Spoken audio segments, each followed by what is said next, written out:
In the first clip, I already mentioned that one of the most important and perhaps the most important characteristic of international human rights law is that it puts the individual at the heart of the whole endeavor.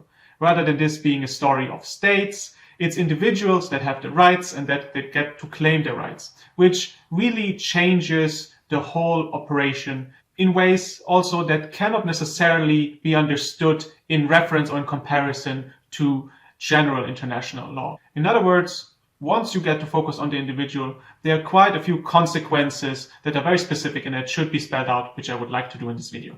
And I would like to start substantively here, meaning with the question of what does human rights as an enterprise, as a field, as a whole, try to achieve. And here, as opposed to international law more generally, in fact, we do have certain notions that come in and that give us some sort of guidance that can be a guiding star also when interpreting specific provisions and, for example, also reservations. And these are the two notions of dignity and equality. Human dignity, of course, is the centerpiece, in particular, of the German constitutional order that was created after 1945. And the notion that human dignity is inviolable made it into the first paragraph of the basic law, the Grundgesetz, and later on, and here you can see the importance of this norm, also into the European Union Charter of Fundamental Freedoms of 2000. Dignity, of course, relates especially to the kind of physical harm that individuals should be prevented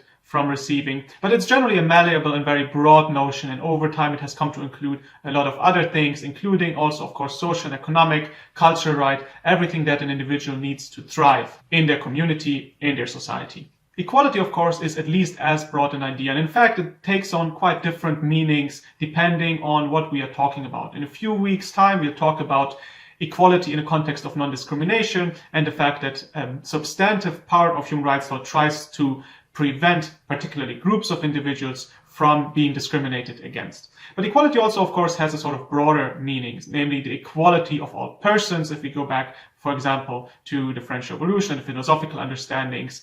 And here equality is enshrined in all human rights instruments as basically the notion that persons also equal before the law. So if you come to claim your rights, if you want to defend them in a court, you can be sure that you will be treated equally as other people. On the more procedural side, one of the important implications of the individual becoming central to a notion of international law is the idea of effective remedies.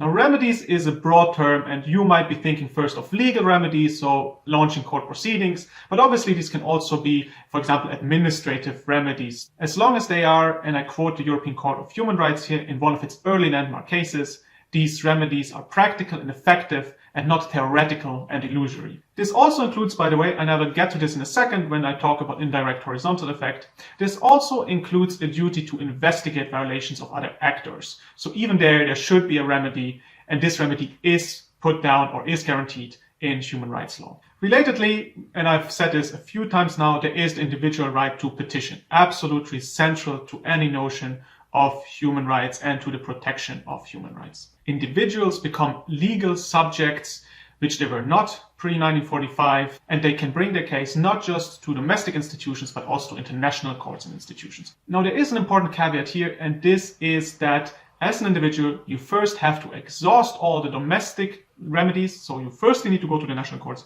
before you can then go international, and you will have to prove at the European Court of Human Rights, for example, at the Inter-American Court of Human Rights, that you have tried everything that you could in front of national courts and national institutions.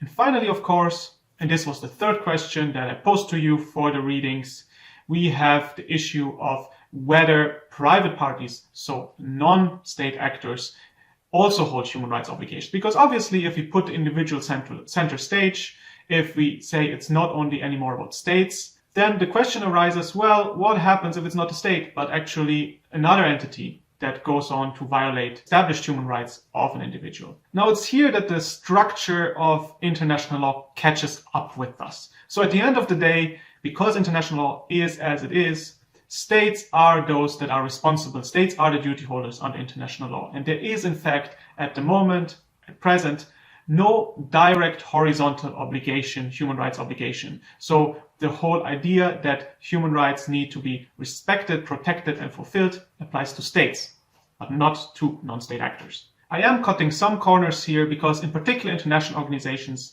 such as the UN or the EU have made a lot of effort to also achieve compliance with human rights. And there's also talk about, for example, corporate social responsibility, so human rights applying to companies. But these are exception and often not legally binding ones to the general understanding that human rights are state obligations. That being said, there is a sort of indirect horizontal effect in the sense that states have the obligation to follow up, and this obligation is actually part of international human rights law, have to follow up on whether other entities have violated the rights of an individual. And since this is a sort of due diligence obligation, the question then becomes whether the state in question, the state upon whose jurisdiction the individuals found themselves, have done everything they reasonably could, everything that was appropriate to make sure that a rights violation was, for example, investigated and in certain circumstances, even prevented. Just to give you one illustrative example, in SERAC versus Nigeria, the African Commission on Human Rights decided that Nigeria had not done everything that it could in order to prevent petroleum companies from creating an environmental pollution and environmental degradation so harmful that it in fact violated the rights of individuals and the Ogoni people. In other words, to ensure the right to life, the right to health, and the right to a clean environment, which is actually established in the African Charter, Nigeria should have done more to prevent the petroleum company from degrading the environment. This concludes the knowledge clips for this week, and I look forward to discussing the questions with you on Friday.